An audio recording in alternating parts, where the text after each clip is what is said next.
प्रिय दर्शकों नमस्कार। आप सभी का astrologer doctor RP. Sharma channel पर हार्दिक स्वागत है। आज हम इस वीडियो में जेमिनी सूत्रम के प्रथम अध्याय के द्वितीय पाद के सूत्र संख्या 82 से 121 तक की चर्चा करेंगे। आइए शुरुआत करें।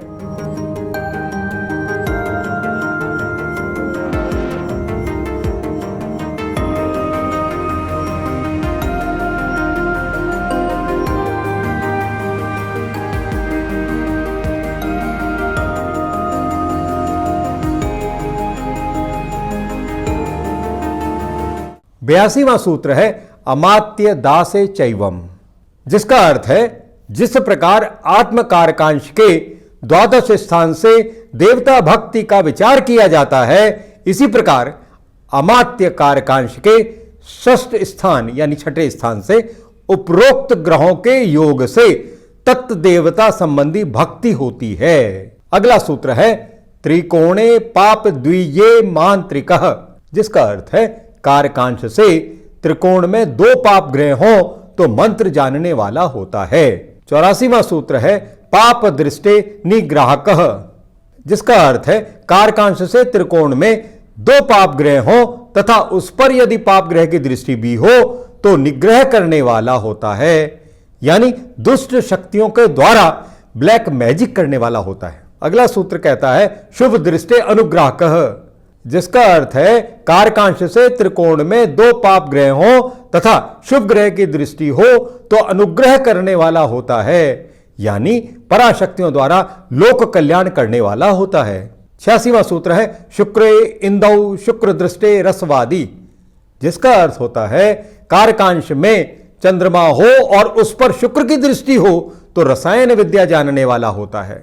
अगला सूत्र है बुध दृष्टे भिक्षक, अर्थात कारकांश में चंद्रमा हो और उस पर बुध की दृष्टि हो तो वैद्य होता है।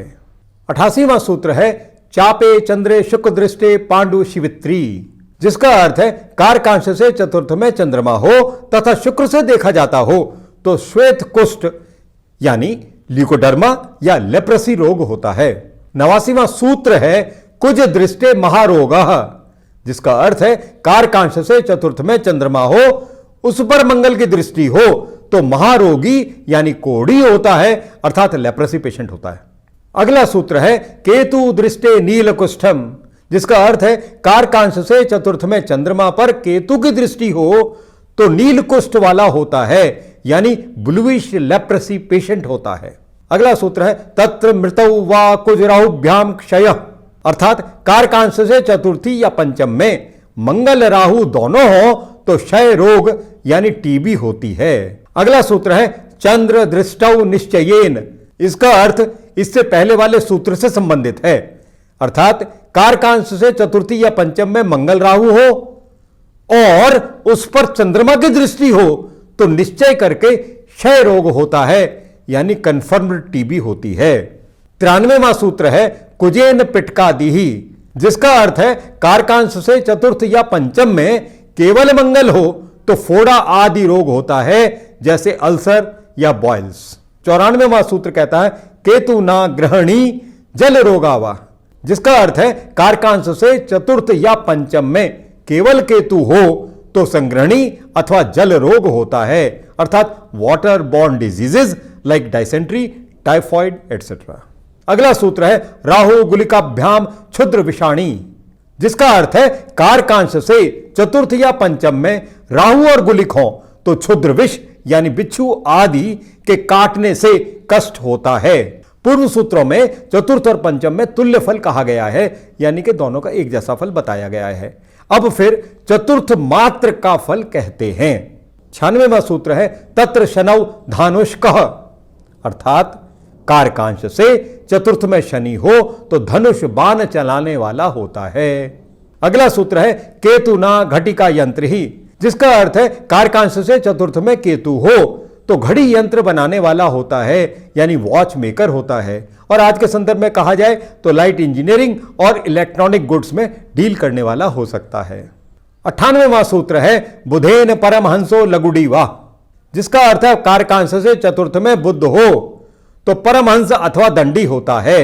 अगला सूत्र है राहुणा लोह यंत्री, जिसका अर्थ है कारकांश से चतुर्थ में राहु हो तो लोह यंत्र बनाने वाला होता है, यानी कि आज के संदर्भ में कहें तो मेटलर्जिस्ट या हैवी इंजीनियरिंग में डील करने वाला हो सकता है। 100वां सूत्र है रवीणा खड्गी, अर्थात कारकांश से चतुर्थ में रवि हो यानी सूर्य हो तो तलवार रखने वाला होता है।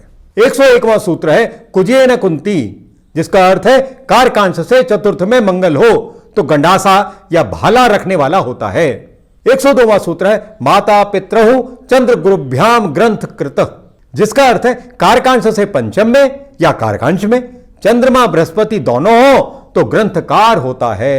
अगला सूत्र है शुक्रेण किंचिदूनम, जिसका अर्थ है कारकांश से पंचम में या कारकांश में चंद्रमा और शुक्र दोनों हो तो पूर्व योग की अपेक्षा कुछ न्यून ग्रंथकार अर्थात टीकाकार होता है। 104वां सूत्र कहता है बुधेन ततो अपि, जिसका अर्थ है कारकांश से पंचम में या कारकांश में चंद्रमा और बुध हो तो उससे भी न्यून ग्रंथकार यानी साधारण अनुवादक होता है।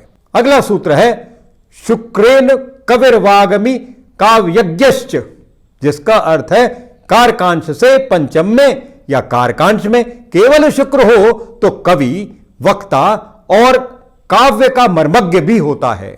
अब देखिए 3 सूत्र हैं जो मैं एक साथ बता रहा हूं। 106वां सूत्र है गुरुणा सर्वाविद ग्रंथिकश्च, 107वां सूत्र है ना वाग्मी, 108वां सूत्र है विशिष्य वैयाकरणो वेद वेदांग विच्च, जिसका अर्थ है कारकांश से पंचम में या कारकांश में बृहस्पति हो तो विद्यावेत्ता और ग्रंथकार भी होता है किंतु वक्ता नहीं होता, व्याकरण और वेद वेदांत जानने वाला होता है।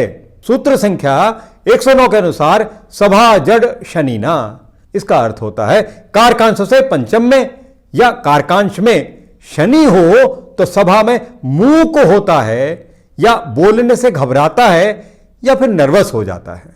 अगला सूत्र है बुद्धेन मीमांसकः, जिसका अर्थ है कारकांश से पंचम में या कारकांश में बुद्ध हो तो मीमांसा शास्त्र को जानने वाला होता है।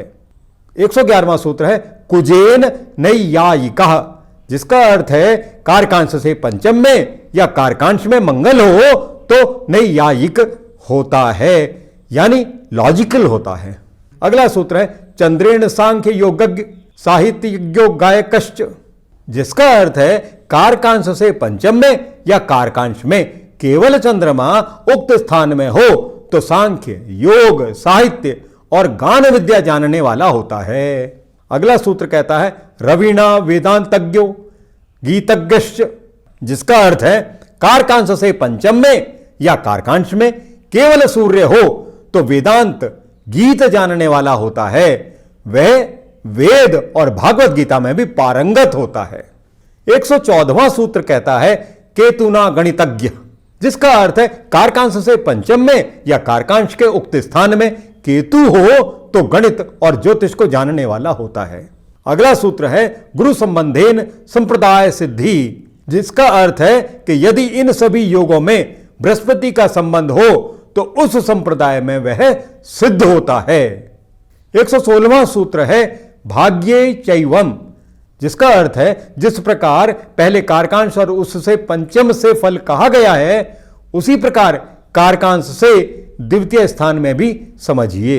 अगला सूत्र है सदा चैव मित्यके, जिसका अर्थ है जिस प्रकार पहले कारकांश और उससे पंचम से फल कहा गया है तृतीय स्थान से भी इसी प्रकार का फल होता है, ऐसा कुछ लोग कहते हैं।